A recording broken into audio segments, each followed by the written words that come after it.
कि नमस्कार दोस्तों, कि ये दुख ये दर्द सब आपके अंदर हैं। कि ये दुख ये दर्द सब आपके अंदर हैं। इस पिंजड़े से बाहर निकल कर देखो, आप अपने आप में खुद एक सिकंदर हैं। तो आइए आज हम लोग पढ़ेंगे अंग्रेजी। अंग्रेजी में हमारा टॉपिक होगा जेंडर। जेंडर क्या होता है, जेंडर कितने प्रकार के होते हैं, ये हम आज आप लोग पढ़ेंगे। तो देखिएगा, जेंडर किसको कहते हैं। जेंडर के अंतर्गत पुरुष जात, स्त्री जात और नपुंसक या निर्जीव का बोध कराया जाता है। जिसमें हमें पुरुष जात, स्त्री जात और नपुंसक या निर्जीव का होने का बोध कराया जाए, उसको हम कहते हैं जेंडर। क्या कहते हैं? जेंडर। ठीक है। तो जेंडर के प्रकार होते हैं चार। प्रकार होते हैं चार। जेंडर चार प्रकार के होते हैं। कितने प्रकार के होते हैं? चार। नंबर एक, जेंडर आपके चार प्रकार के होते हैं। नंबर एक, मस्क्यूलिन जेंडर। मस्क्यूलिन जेंडर को हिंदी में कहते हैं पुल्लिंग। नंबर दो है फेमिनाइन जेंडर। फेमिनाइन जेंडर को हिंदी में कहते हैं स्त्रीलिंग। नंबर तीन है आपका कॉमन जेंडर। कॉमन जेंडर को हिंदी में कहते हैं उभयलिंग। और चौथा है आपका न्यूट्रल जेंडर। न्यूट्रल जेंडर को हिंदी में कहते हैं नपुंसक लिंग। मस्क्यूलिन जेंडर क्या होता है? जिसमें हमें पुरुष जाति का बोध कराया जाए। जो शब्द पुरुष जाति का बोध कराए उसको हम कहते हैं मस्क्यूलिन जेंडर। जैसे राम, राम पुरुष में आता है। ठीक है। हार्स, हार्स मतलब घोड़ा। और राम हो गया, हार्स हो गया। मैन आदमी, जैसे ये राम है, राम किसी का नाम है। ठीक है। तो ये भी पुरुष में आता है। हार्स ये भी पुरुष में आता है। मैन ये भी एक पुरुष में आता है। ठीक है। स्त्रीलिंग, स्त्रीलिंग, स्त्रीलिंग जिसमें जो शब्द हमें स्त्री, जो शब्द स्त्री जाति का बोध कराए उसको हम कहते हैं फेमिनाइन जेंडर।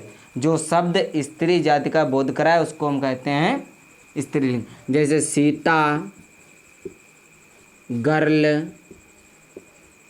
और गोट। गोट माने बकरी। बकरी किस में आती है? स्त्रीलिंग में। गर्ल किस में आती है? स्त्रीलिंग में। सीता किस में आती है? स्त्रीलिंग में। ठीक है।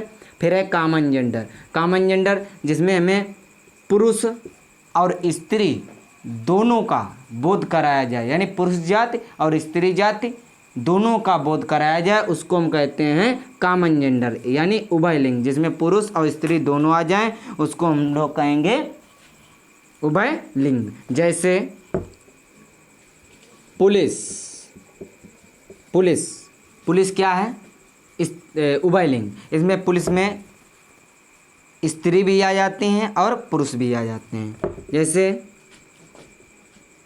क्लास, क्लास में कक्षा, कक्षा में लड़कियां भी होती हैं और लड़के भी होते हैं। जैसे स्टूडेंट, स्टूडेंट, स्टूडेंट मतलब विद्यार्थी। इसमें लड़कियां भी होती हैं विद्यार्थी में और लड़के भी होते हैं। ठीक है। तो दोनों होती हैं। न्यूट्रल जेंडर, न्यूट्रल जेंडर जिसमें हमें निर्जीव वस्तुओं का बोध कराया जाए। नपुंसक लिंग न्यूट्रल जेंडर में जिसमें हमें निर्जीव वस्तुओं का बोध कराया जाए उसको हम कहेंगे न्यूट्रल जेंडर। जैसे टेबल, टेबल, टेबल मतलब मेज, मतलब जिसमें जान ना हो।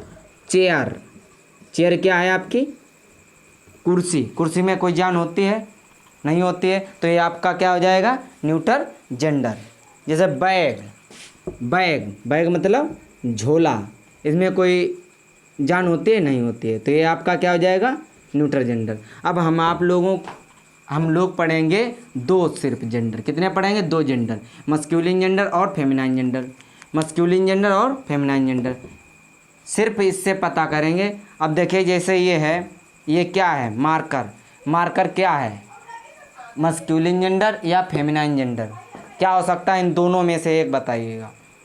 यह आपका जैसे मार्कर रखा जाता है, रखी जाती नहीं। अगर रखी जाती तो स्त्रीलिंग हो जाता। अब रखा जाता है तो आपका ये क्या हो जाएगा? क्या हो जाता? रखा जाता तो आपका हो जाता पुल्लिंग, और रखी जाती तो हो जाती है आपकी स्त्रीलिंग। जैसे कुर्सी, कुर्सी आप किस में आएगी? मस्क्यूलिन जेंडर या फेमिनाइन जेंडर, कुर्सी रखी जाती है तो ये आपकी हो जाएगी स्त्रीलिंग। क्या हो जाएगी? स्त्रीलिंग। मेज, मेज क्या हो जाएगी आपकी? स्त्रीलिंग या पुरुषलिंग? मेज आपकी क्या हो जाएगी? मेज आपकी होगी स्त्रीलिंग, क्योंकि मेज रखी जाती है, मेज रखा नहीं जाता है। तो इससे भाव से भी हम पुरुष जाति और स्त्री जाति यानी स्त्रीलिंग और पुल्लिंग का हम पता कर सकते हैं भाव के अनुसार। ठीक है, तो आज इतना ही। शेष आने वाले वीडियो में हम लोग पढ़ेंगे इंग्लिश ही।